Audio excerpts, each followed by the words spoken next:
is called word Hoard and image Hoard. Codicological notes on writings between the images in the manuscript Junius 11. You have the word. Thank you. Thank you.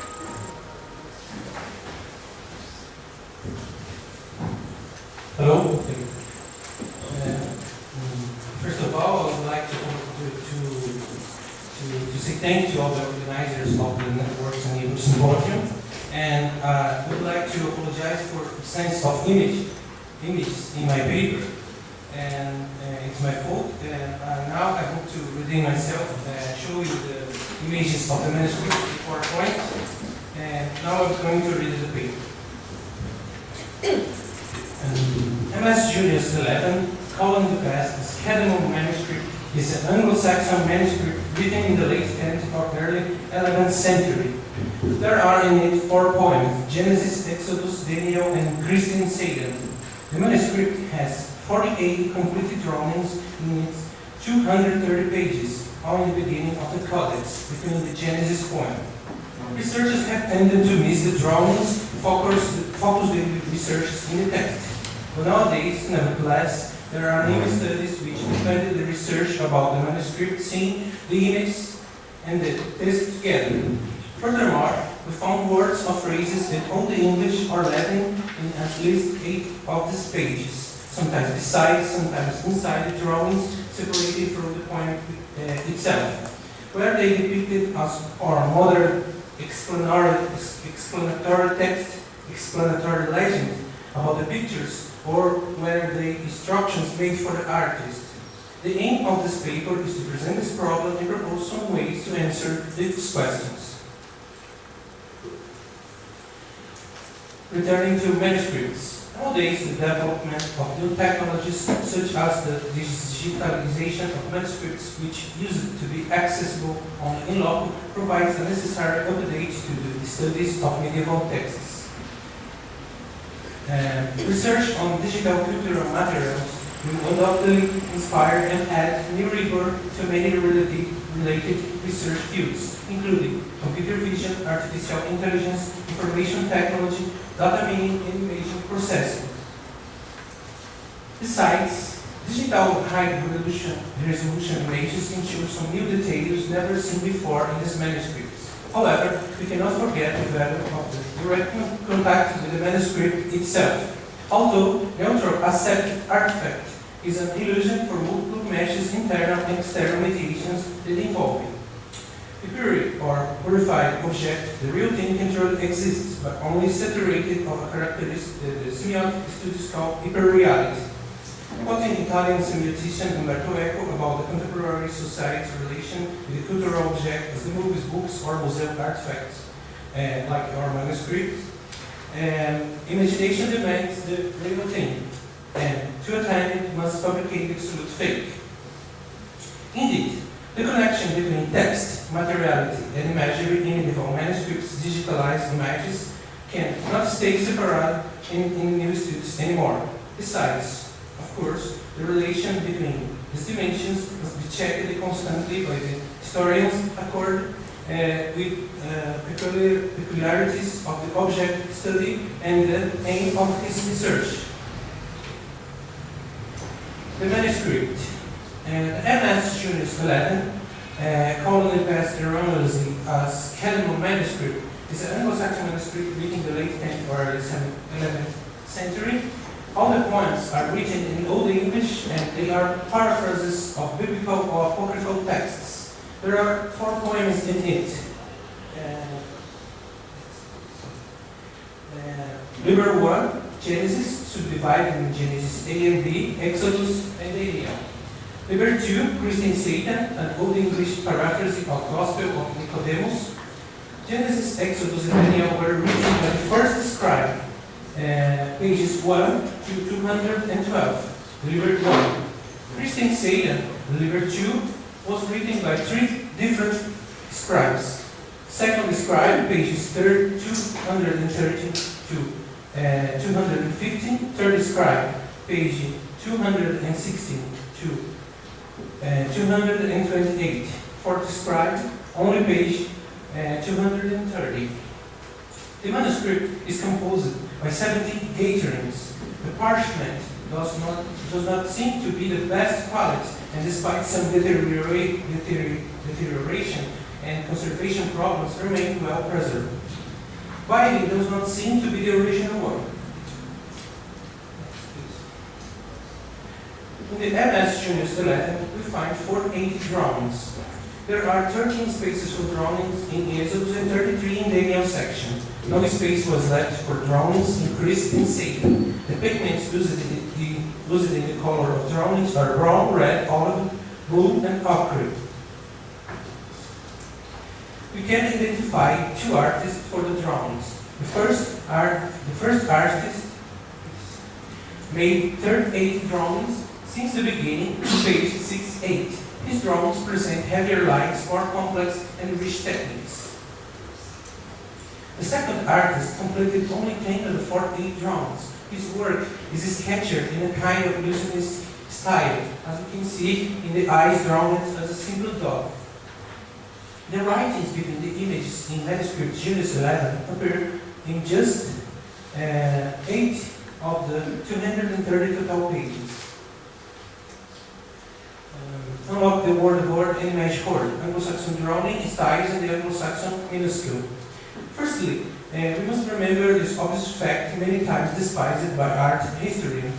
The medieval images do not intend to be realistic as a Renaissance painting, although the Renaissance art has itself a theatrical conception and often constructed by the artist to direct the eye of the viewer. Furthermore, Anglo-Saxon drawing can be for a layperson very poor art, comparing with the late medieval Gothic illuminated manuscripts or even with the Carolingian or continental fully painted miniature. Although the drawing art was a very unique technique and presents a very high development in the Anglo-Saxon England between the 8th and the 11th centuries, where the technique called colored outline and emerged in the Anglo-Saxon manuscripts. There are variations like the shadow outline combining with colored outline near to the end of the 10th century. Fully painted drawings will become the major rule only in the late Anglo-Saxon manuscripts, brought by the continental influence of Caroline minuscule, brought together with the third phase of Anglo-Saxon minuscule, the round Anglo-Saxon minuscule. Manuscript Junius 11 presents the second phase of Anglo-Saxon minuscule, the square Anglo-Saxon minuscule. The development of Anglo-Saxon minuscule from pointed to square can reflect, according to Jenny Roberts, the results of King Alfred's reforms in the late 9th century, which promoted the production of texts in vernacular language in Old English, as Mona has said before. Words and images. Researchers have tended to miss the manuscript thematic unit because they have seen the drawing as a finished portrayal of a literal interpretation of the poetry. Professor Catherine Karkov, nevertheless, defends the apparent separation of text and picture as a project of creation for another narrative altogether. The manuscript with its texts and drawings was intended to be created and used in society in all of its dimensions. Therefore, the drawings of Junius 11 are a kind of translation of this text which they accompany, acting as a visual gloss or exegesis of the text, not just an illustration. She bases her thesis on the ideas about relation between images and textual according to Meyer Shapiro. Quoting, beside the difference between text and picture arising from the conciseness or generality of the word and from the researches peculiar to verbal and visual art, there are historical factors to consider. A. The changes in meaning of the text for successive illustrators. The words remain the same. And B. The changes in the style of representation, which affect the choice of details in their expressive import. This image can be seen just an illustration of the poem or the biblical text. The pictures can be products of biblical text exegesis like as well as the poem are. Word between the images. The words around and inside the drawings are found in a few pages of this large manuscript and not in other drawings. The words near between the drawings in Old English are in these pages 2, 3, 9, 13, and 56. As an initial problem to solve, we start our research and look into these words as a way to understand the unity of the manuscript and the logic of its construction or use. The title of each drawing in white letters in the PowerPoint are used according to Hassel and Krakow. Page 1. There is any drawing in this page, just the initial U illuminated, but in the right side of the page we found this inscription twice, a kind of XB, as we see in the page 2. It seems a letter X and a letter B. The letter B presents a horizontal bar like a Old English torn. About the possible origin of this inscription, as marked for Kent, quoting, many of these scripts may result from a confusion of sense on the part of the copying scribe, but taken in conjunction with other evidence, they might be seen as Southern Eastern forms. So tonight, other features which appear sporadically, and G, the instability of initial G, two marginal idioms noted by Cesar, while not offering proof in themselves of southeastern origin. Add to the weight of evidence the use of the XB sign common in Canterbury manuscript and the interpolated word screen with a southeastern spelling. We do not find more information about the signs until now. It seems to be a type of signature as described above. Page 2, God enthroned. The low right border, again the XB, just mentioned, and the words highlights head Celt, which means Savior, Majesty, enthroned. The picture shows a human figure, God and Jesus at the same time, in his throne as a king. We can find the semi-rhetorical image of God as an enthroned king in the text, in the verses 1 to 14. The drawings make a connection between God, Christ, and Enoch against the evil, Satan, and the Antichrist. Maybe the words here as a reinforcement about the fact that the king in the throne among the angels truly is God himself and not Enoch. At the bottom of the page, we can see a circle, like a seal, with a human figure with the words I love, why, and in the right side of the human figure, the particle name. It's a name, elf wine, or elf friend, which means elf friend, spirit friend, correlated with the Germanic names Latinizate to Alwin, Alwin, or Alvin. So it indicates the name of the author of the text, or the main scribe of the manuscript.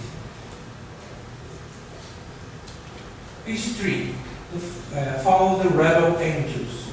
The drawing depicts the fall of the rebel angels from heaven to the mouth of hell. The poems tell the story of the war between God's arm and the rebel angels, in a very Germanic warrior way, in the sense of the very beginning of the world. As a result of a war, Lucifer is the leader of a host and army against the established power of King God. Echoes of the contemporary facts and an educational view of power at the same time. Maybe. This is the only drawing in which the colors seem to have a symbolic function besides the ornamental one. In the superior border we can read, Helen it Uptua. It means see it, or him attacking towards heaven. In the right center of the page, Herr Selikelent Guest, translated, here the chosen one, the selected one, whips. After that, hell to it, translated to more modern English, to him the hell as a punishment. In the left center side of the page, in red ink, Herr Se. One can make a mistake thinking this is derived from Latin word "hersum," which means obedient, devout, pious. But it makes more sense if this word is in fact the beginning of an unfinished phrase, Herr Se, in Old English. here they or here she. The article the in the feminine nominative case. Modifying ones to mouth of hell, inferus, which means in Latin below, infernus. It seems possible the two sentences together with the images, the image in the page 2 show a narrative about the power, the throne. In page 2, God, Christ in his throne, Heliand himself, Saviour's majesty throne. The first section of the image on page 3 presents Satan desiring to the God's throne. It's pointing. After Satan acts to take the throne of God, gathering armed against heaven's forces. And finally, as a punishment, Satan and his arm are thrown to hell. The words here seem to be a kind of note or explanation about the storyline of the narrative. And the drawings of page 2 and 3 have the function of a summary of the whole manuscript. Page 6, creation. On the right side of the picture we can read Isondrod, Ted, and Eorphan. Is the initial G an abbreviation of the G, particle of a past in the Old English verbs, or is the G the abbreviation for God? I'm not sure about this yet until now. It's not, I'm not certain that it is or not, but the subject of this phrase is obvious God.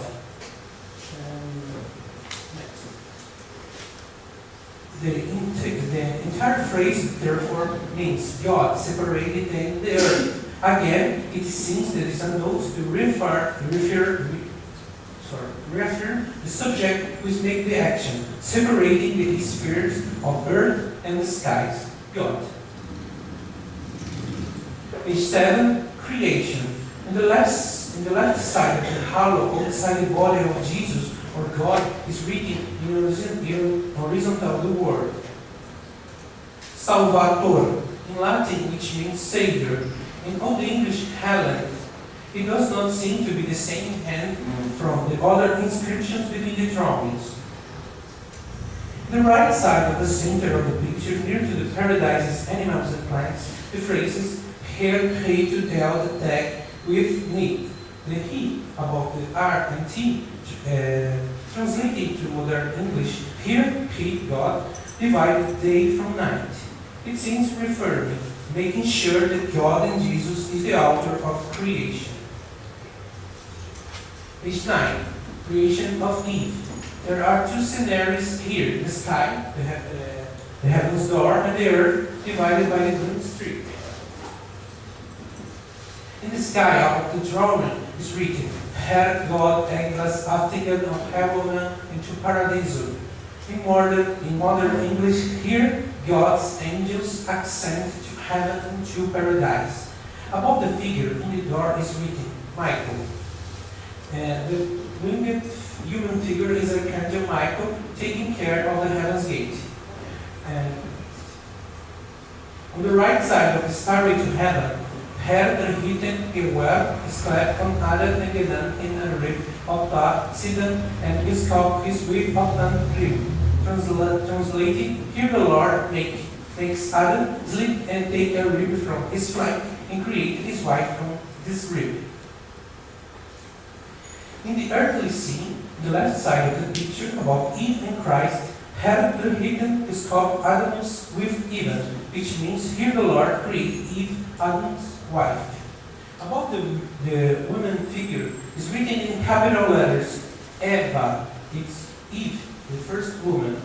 The word seen written to make clear to the reader who is every character thrown here, who is Eve, who is God and Christ, who is Adam, and how happens the connection between heavens and earth.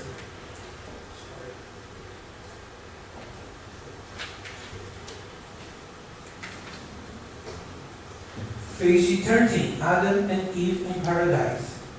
In the right border, 1, why, which means long time ago, and why used.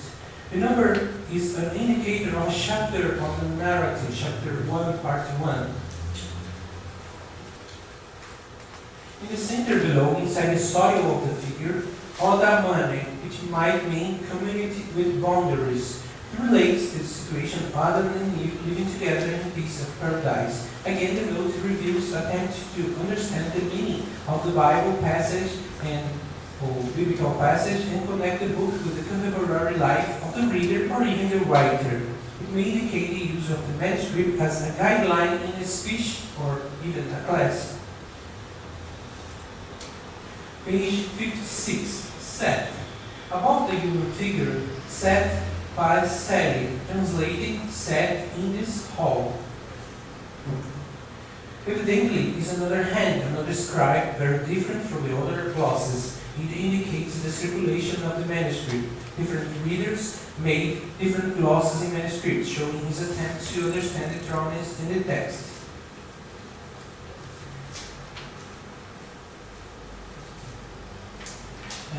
Conclusion: when we study the manuscript Junius 11 as a whole object, it's not possible to reach all the meanings which is depicted in its pages. Plotting together poems and drawings create a new and unique version of biblical history and suggest ways in which biblical history relates to Anglo-Saxon audience, a process which theoretically extends to include contemporary history and the contemporary reader.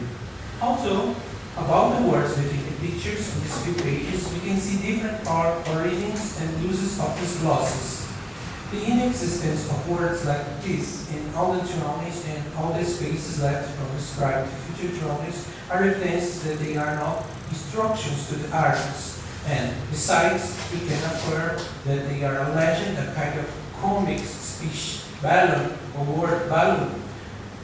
Explain the image. It seems possible that some of them are a result of the use of the manuscript as an educational book. And the words or glosses could be written within the drawings or after the drawings was made as a guide mark in its daily use, as we demonstrated in these pages analyzed in detail. Thank you.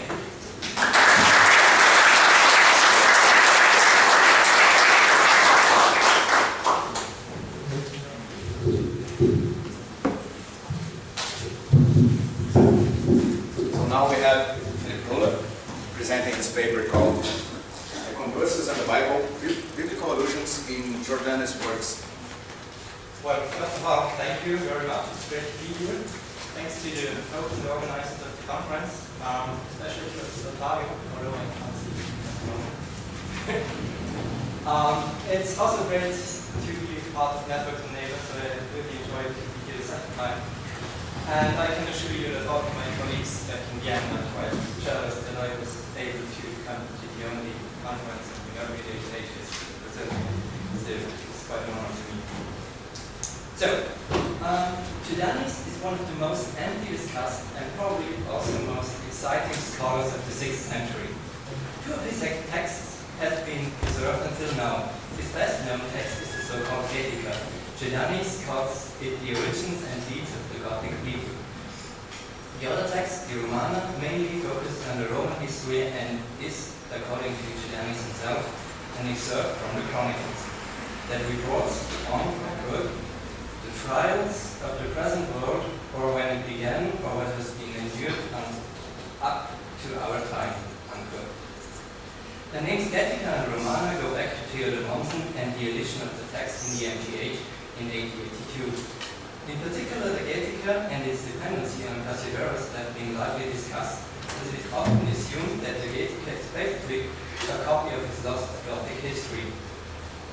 There has been a similar discussion about the Romana. Wilhelm Henslin believed to have detected Symmachus' lost Roman history in the Romana until in 1983, Brian Crook falsified this theory. Judanis was, however, still frequently considered as a simply copyist. Only in recent years, he has been slowly rehabilitated. The interest in Judanis also derives from the fact that he is, according to his own statements, of Gothic origin. Even though this is occasionally questioned, it is generally assumed that Julianus thus represents the Gothic point of view. Related to this, it is the discussion on time and place of writing. Besides being a Gothic author, Julianus was probably also an official at the East Roman court of Constantinople. Consequently, it is often assumed that he represents an East Roman point of view. Julianus uses mostly Greek and Roman texts that are not concerned with the Gothic past, and Virgil therefore speaks of the pseudo-history of the gods. However, one should be aware of the fact that is neither simply Roman nor Gothic identity that Julianus supports. Only James O'Donnell has laid focus thereon in an article titled The Aims of Julianus in 1982. Although consistently quoted, its central statement has neither been criticized nor supported. According to O'Donnell, Julianus' texts promote an overall message that is not politically but theological in terms of salvific history. Both the Gaetica and the Romana apparently plead for a conversion towards the kingdom of hell. O'Donnell's arguments are merely on the basis of the preface to the Romana, as well as on its last chapter. By taking both texts into account, in my opinion, this interpretation cannot be maintained. It is nevertheless worth investigating the role of the Bible in a text of an author who claims to be a Conversus. In stark contrast to the other late antique and early medieval authors, Julianus' texts contain very little biblical allusions. I am convinced, though, that the several allusions in place are there for a reason. Julianus' texts vary considerably in structure. I want to discuss the Romana first, as Julianus, according to his own statements, was first dealing with it until he was forced to interrupt his work at the request of his, most likely spiritual, father Casalius, in order to write the Gaetica. At first sight, the Romana represents a patchwork of different well-known texts. Essentially, it is composed along the chronicle of Eusebius Jerome until the death of Theodosius the Great. From then on, it mainly follows the chronicle of Marcellinus Comus. In between, Julianus interpolated text passages from pagan, Roman, as well as from Christian authors. He frequently copied entire passages verbatim from other texts. Detailed analysis of the Romana reveals, however, that Julianus repeatedly slightly amended the text and meaning. So I think it's this footnote here is quite important, even if it's a bit off topic, because it proves that Julianus worked with the text and slightly changed texts, and so also changed the meaning of the text he used. The Bible's relevance to Julianus is already reflected in the fact that he mentions Bible translations in the text. No other historian has done this up to Isidore of Seville. What is even more startling is the structure of the Romana. The text begins with a short biblical excerpt based on the book of Genesis that reports on Adam and his descendants. Only then Julianus draws on the chronicle of Eusebius Jerome that begins with the birth of Abraham and follows it up to the reign of Augustus. In Romana 87, Julianus begins anew, yet with the founding of Rome and the focus on Roman history. Here he predominantly writes along the lines of the two classical Roman historians, Rufius Festus and Florus. Goffert, therefore, takes it for granted that the work of Julianus consists of three parts. In his view, the first chapters of the Romana represent an independent universal history that functions as an introduction to the second and third parts, which is the Roman and Gothic history. I disagree with that, as I think that the structure can be explained by the Romana itself. It is the clear intention of the text to embed Roman history in universal history. The first as well as the second part of the Romana are structured similarly. Both parts culminate in the reign of Augustus. This is obviously not true for the Gaetica, in which Augustus plays a minor role. In the figure of Augustus, Julianus combines Christian and classical Roman history by combining Daniel's vision of the Pietatis Mundi, known from the Book of Daniel, and further developed by Christian authors like Augustine, with the pagan idea of the empire's different stage of life. The beginning of a new chapter in the history of mankind is marked in both versions by the age of Augustus.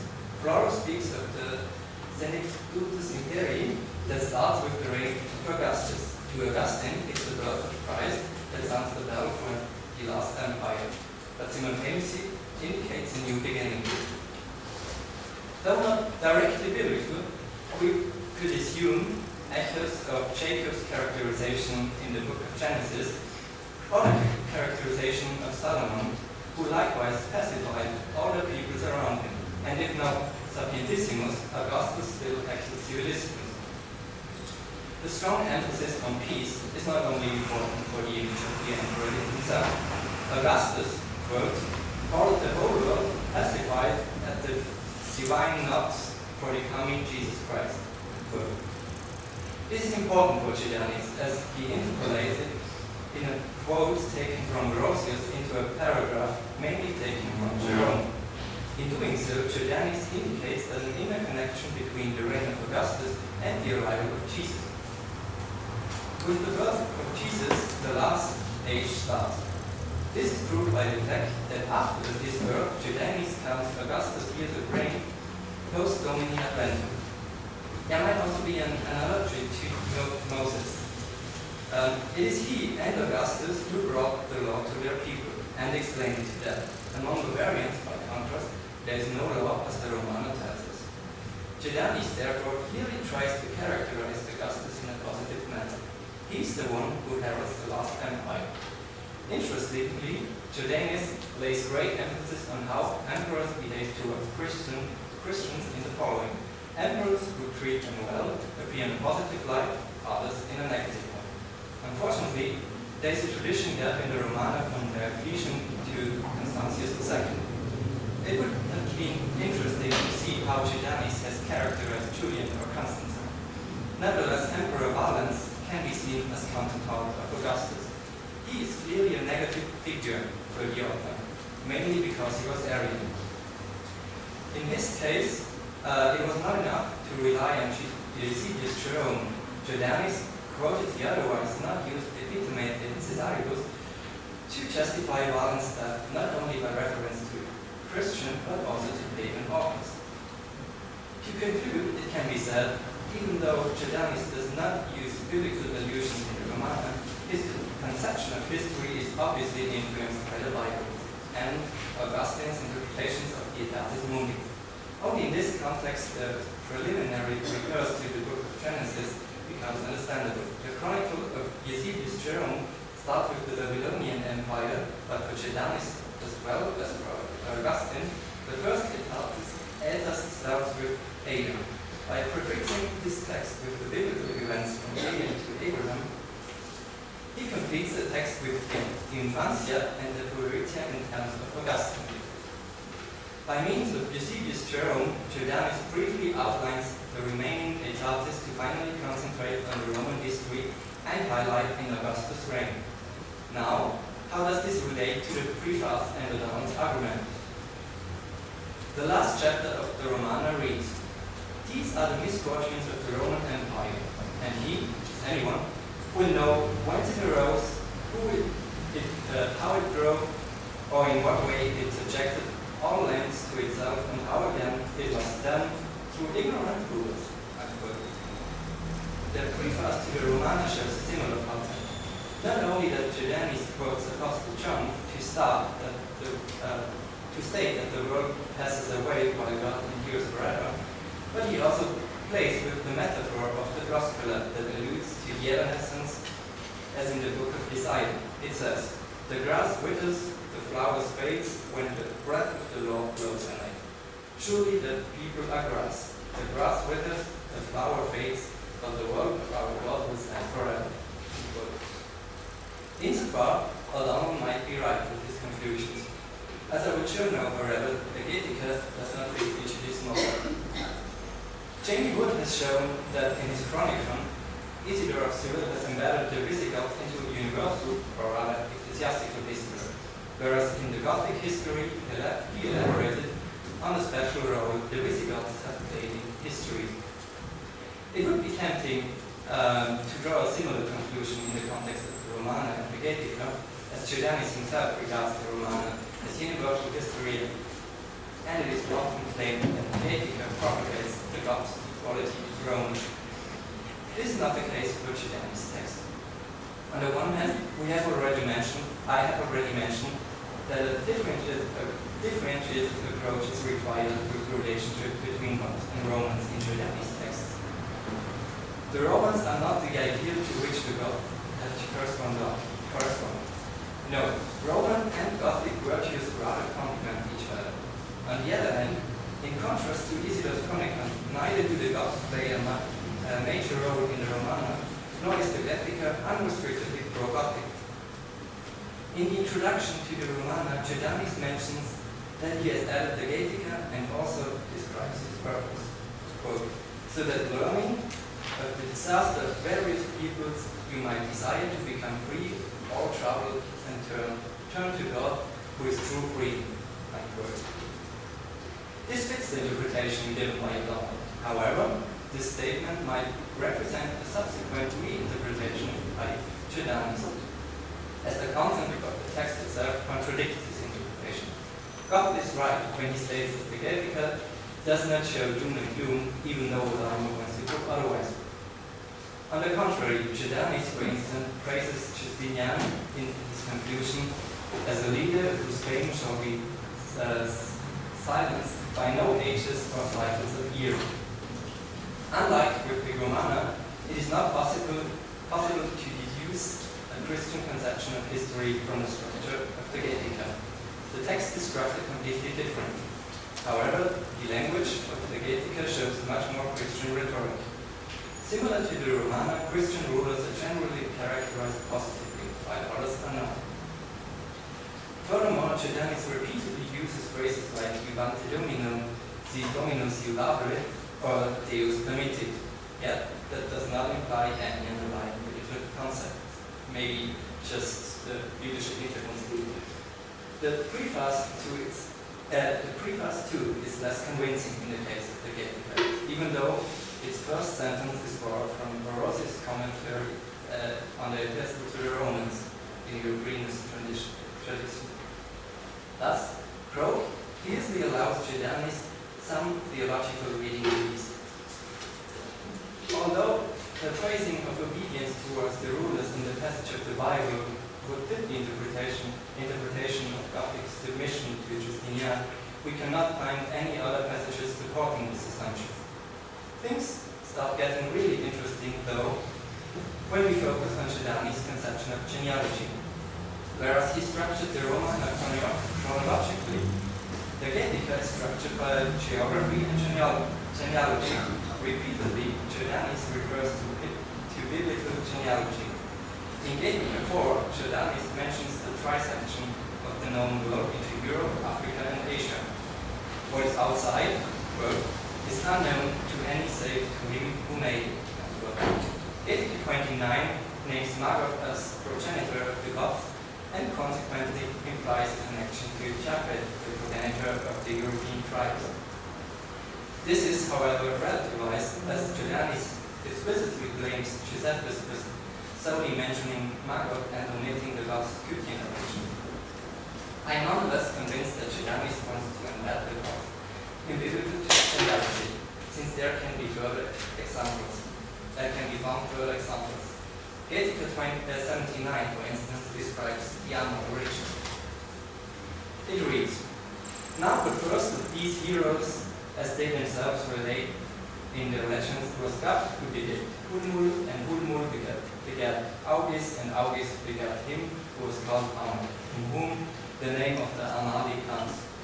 This Amal begat Hisamis, Hisamis moreover begat Ostrogoth, and Ostrogoth begat Hunuil, and Hunuil likewise begat Arthur. This strongly reminds of the biblical genealogy known from the book of Genesis. Interestingly, it is not Theodoric the Great whom Giuliani is most interested in. It's rather Emmanuel, his ancestor. In contrast to Augustus in the Romana, Amalric is obviously biblically legitimate. Jordanes not only calls him Novixidus Malorum in a possibly analogy to the heads of the clans of Israel, but also deliberately chooses his age of death, as Peter Hatter has already pointed out. According to Jordanes, Amalric died at the age of 110. There are some astonishing parallels to the Bible. Likewise, Joseph and Joshua died at age 110. Yet, the typology is not limited to Amalric's age. Josephus was betrayed by his brothers, just like Amalric was betrayed by his wife's brothers. Joseph's people was enslaved after his death, and so was Amalric's. Like Joshua, who led his people to the promised land, Amalric lead his people to the Black Sea. Both Joshua and Amalric had defeated many peoples that are listed in the text. Furthermore, Jordanes tells us that Amalric died on Neighbours Symposium, which is another biblical allusion. Similarly, Abraham died in Senectute Povecteque Artis Plenus Dierum, Isaac died Senix Plenus Dierum, and finally David handed over his power to Solomon in Senectute Plenus Dierum. What conclusions can be drawn from the conception of the Getica? In contrast to the Romana, Jordanes uses biblical allusions and the attempts to relate the Bible by genealogy. What is more, the example of Amalric shows that he is familiar with the use of biblical typology. However, there is no evidence of an overall theological concept. I think it is about time to read Jordanes' text and its interpretation for what they are.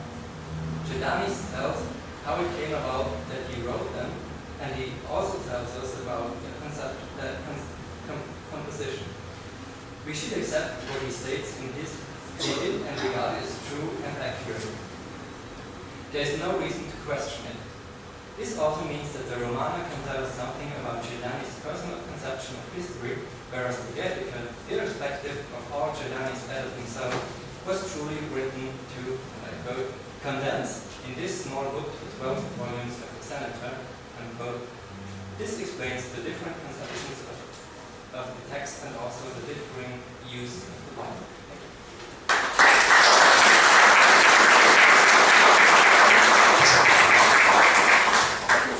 So now we may proceed to the third session, third paper, presented by Vinicius, and it's called The Saxon Saviour, the readings of the 9th century biblical epic, the Heliand.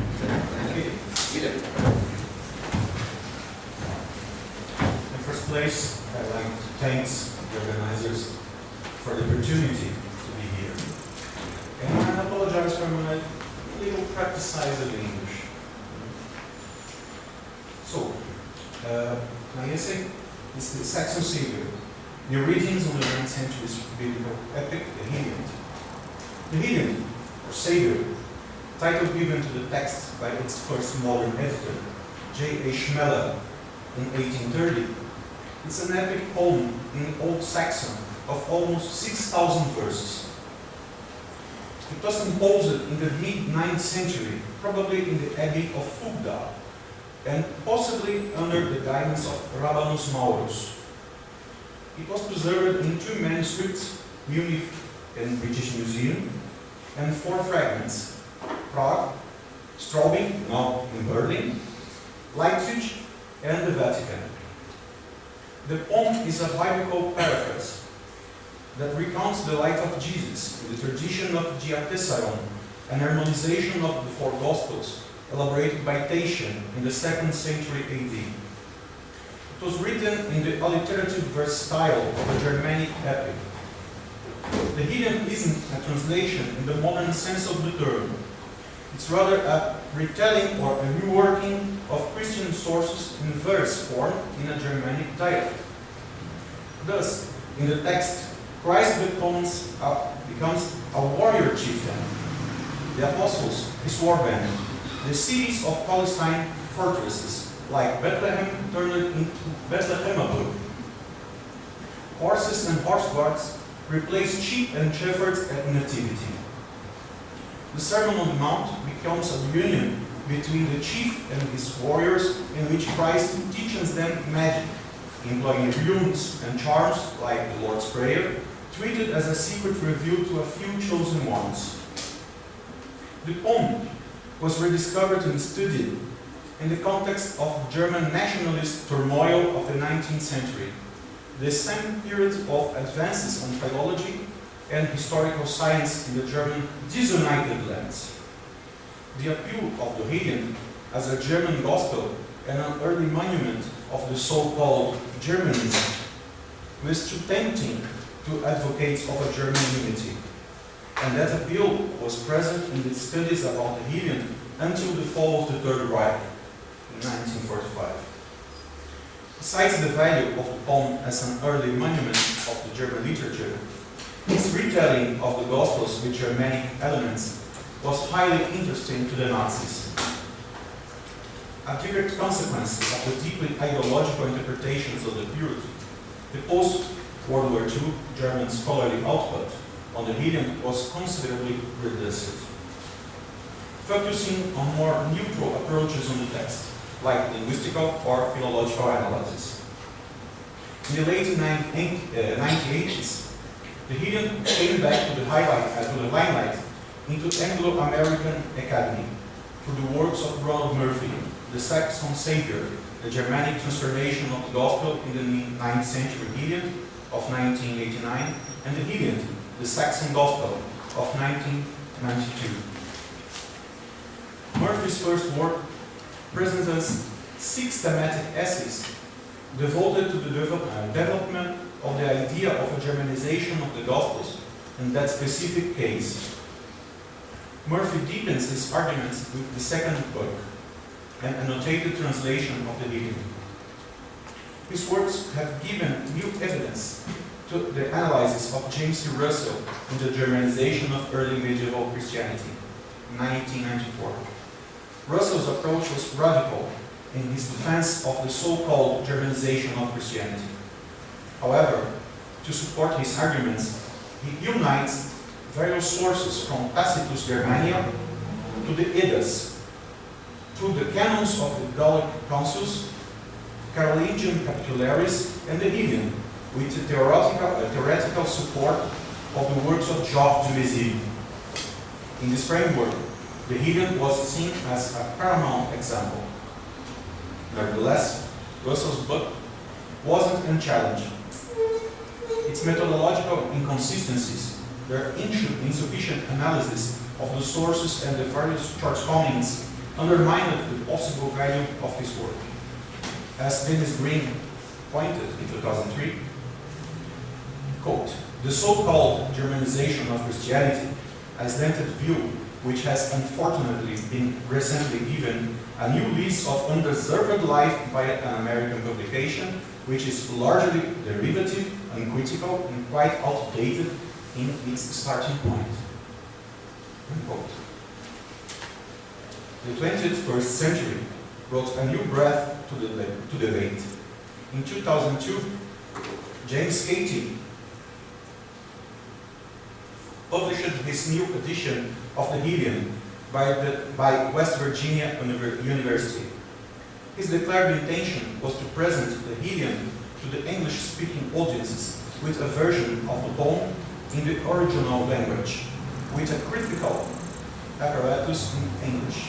However, Cady affirms the overarching tasks of the unknown authors of the Heliand were to tell the story of Christ in a theologically sound manner, while contriving somehow to use native vocabulary to describe concepts unknown to the culture of the Saxons during this period, and to keep the attention of the audience. End of quote. By remarking the theological orthodoxy of the Heliand, Cady attacks the conceptions behind the views of Murphy and Russell. However, there isn't an entire rejection of them. The semantic struggle between Christian and pre-Christian Saxon values endured. The Heliand adheres faithfully to the Christian gospel, while the work is couched in acceptable terms of a northern audience, which is familiar to stories of Germanic mythology and historical culture presented in alliterative verse. Dennis Green and Frank Sigmund edited a volume published by Boyle in 2003 entitled Continental Saxons from the Migration Period to the 10th Century, an ethnographic perspective. It was part of a series of annual discussions in the Center for Interdisciplinary Research on Social Stresses of San Marino, supervised by its director, Dr. Giorgio Ausenda. It's a great book with top-notch contributions to all aspects of the history of the Saxons to the 10th century. However, the highlight to our analysis is the essay of Dennis Green, Three Aspects of the Old Saxon Biblical Epic, the Heliand. Green, as it was mentioned before, confronted the conceptions of Germanization of Christianity. Nevertheless, he carried on and established three questions to study the poem. Quote, first, the manner in which this work was delivered to the audience and received by them, by public recital, listeners, or a text meant for individual readers. Secondly, the question of the relationship between a pagan view of faith and the Christian idea of providence. Thirdly, question of burning importance for any society living by heroic values. The attitude of Christianity to warfare. End quote. To assess the impact of Christianity on the Saxon society. The author delivers a series of powerful and well-crafted arguments to support his views and his concerns with the social context of the poem.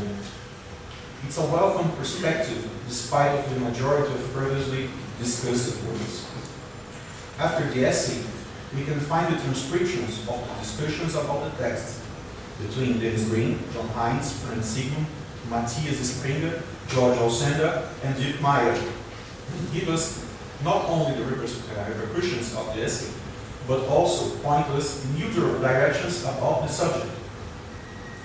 In 2006, the last fragment of a 9th century manuscript containing lines of the Heliand was discovered in Leipzig. In addition to it, Valentine A. Pekis edited by the West Virginia University Press the book Perspectives on the Old Saxon Heliand, introductory and critical essays, with an edition of the Leipzig fragment in 2010.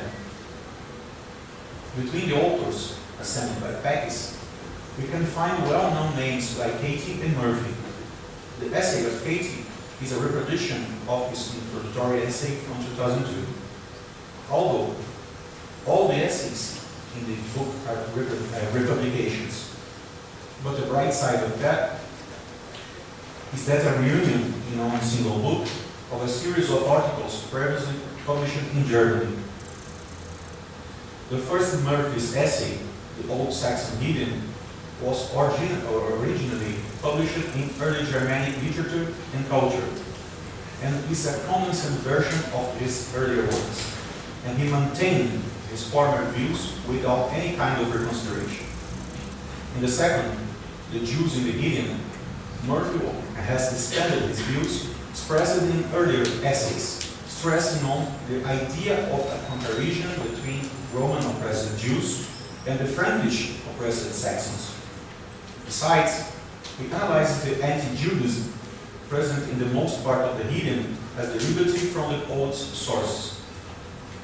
The Gospels and the simplifications made by the poet, eliminating the divisions of the Jews, making them the opponents of Christ in most of the poem.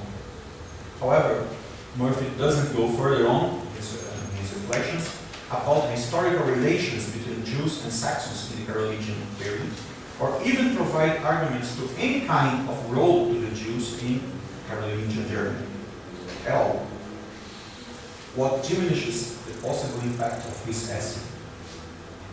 Finally, in 2011, Tonia Kinduri published her first translation of the Heliand to English, but her work didn't go beyond literary and theological themes. Murphy has made a connection between the Steninga rebellion of 841 to 43, and the composition of the Heliand. But the Stellinga comrades was a movement of the Frelingi, freemen, and Lazzi, freedmen, the lower two strata of Saxon society, and the Heliand had a distinct aristocratic tone. Maybe it's possible that the purpose of the poem was more than catechetical. Perhaps it was a composition designed to function like the assurance to the upper stances of Saxon society that was still imperfectly Christianized. In order to avoid sudden changes of heart or bouts of apostasy from the Saxon aristocracy and a rebellion much worse than that of the Stellinga. Probably the nexus between Heliand's text and context might be found in the reign of Louis the German, 843-876, over the Ostfrankreich. As Eric Goldberg remarked, quote, the period between 1843 and the mid-850s represented a high point of church reform and cultural projection east of the Rhine, reinforcing the picture of this decade as one of political stability and consolidation under Louis the German's kingship. End of quote. Goldberg continues, quoting, in the process of importing the Carolingian Renaissance east of the Rhine, Louis and the Eastern churchmen adapted Christian learning and literature to fit the unique history and culture of Germania. End of quote. He finishes with the religious concerns of Louis the German and with the Saxons, quoting, throughout his reign, Louis remained concerned about enduring paganism in Saxony.